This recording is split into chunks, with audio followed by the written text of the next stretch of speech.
আগামী দিনের যে কৃষি বিপ্লবের একটা কি সম্ভাবনা, হ্যাঁ, এটা আপনারা আসলে সহজেই মানে অনুধাবন করতে পারবেন। এই যে আমাদের যে কুমড়া চাষ, এটা আমরা বিগত কয়েক বছর ধরে করতেছি। ইনশাল্লাহ কৃষকরা অনেক লাভবান। এই যে দেখতেছেন অনেক বড় এরিয়া, নাম হইলো রিকার সামনে গোবিন্দপুরের পিছনে মাঝখানে কলমাকান্দা থানায় পড়ছে, বরকাবান ইউনিয়নে পড়ছে আর কি। কলমাকান্দা থানা বরকাবান ইউনিয়নে পড়ছে। এই যে জমিনটা পতিত ছিল, আগে ফসল হইতো না, পরা থাকতো, গরু ঘাস খাইতো। এখন আমরা যে নতুন কুমড়া চাষ ধরছি, অনেক বিশাল এরিয়া, প্রায় 400 একর জমিনে আমরা কুমড়া চাষ করি।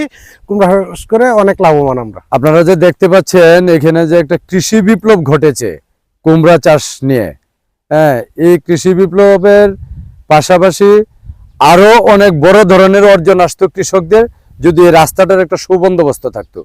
এখানে 1.5 কিলোমিটার রাস্তা, এই 1.5 কিলোমিটার রাস্তার জন্য আমাদের এই কুমড়া চাষের কৃষকরা ওই দিক দিয়ে আরো অনেক পতিত জমি আছে, এখানে যাইতে পারতেছে না শুধু যাতায়াতের জন্য। আর হচ্ছে পুগলা বাজারের কাছে পুগলা ভাঙ্গা ব্রিজ, পুগলা ভাঙ্গা ব্রিজের রড কিছু কিছু সরঞ্জামাদি আমরা এখানে পড়ে আছে, আমি দেখে আসছি, কিন্তু ঠিকাদারের অবহেলার কারণে এই কাজটা শুরু হচ্ছে না। অতি দ্রুত পুগলা ব্রিজের কাজটা সম্পন্ন করে এই 1.5 কিলোমিটার রাস্তা যদি কলমাকান্দা থানার উপজেলা পরিষদের যথাযথ কর্তৃপক্ষ এটার একটা সুবন্দোবস্ত করে দিত, তাহলে কুমড়া চাষি এবং এই কৃষক ভাইদের জন্য একটা বিশাল সাফল্য বয়ে আনতো। এই রাস্তাটার অব্যবস্থাপনার কারণে এবং ভাঙ্গা ব্রিজের এই দুর্ভোগের কারণে এখানের উৎপাদিত যে কুমড়া ফসলটা এটা পরিবহনে ব্যাঘাত ঘটছে, পাশাপাশি কৃষকরা তার ন্যায্য মূল্য থেকে বঞ্চিত হচ্ছে।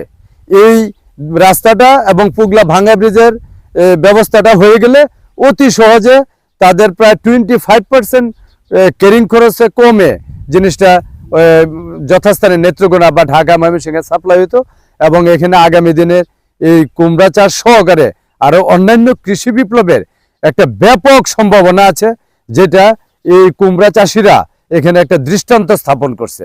এটা শুধু আমার কথা না, তার কথা না, যে কেউ প্রশাসনের বা জনপ্রতিনিধি বা রাজনৈতিক ব্যক্তিত্ব বা আপনারা সাংবাদিক কর্মীবৃন্দ, আপনারা যে কেউ প্র্যাকটিক্যালি এখানে এসে দেখতে পারেন যে বরকাফন ইউনিয়নের এই রাস্তাটা সম্পন্ন হওয়ার পরে আগামী দিনের যে কৃষি বিপ্লবের একটা কি সম্ভাবনা, হ্যাঁ, এটা আপনারা আসলে সহজেই মানে অনুধাবন করতে পারবেন।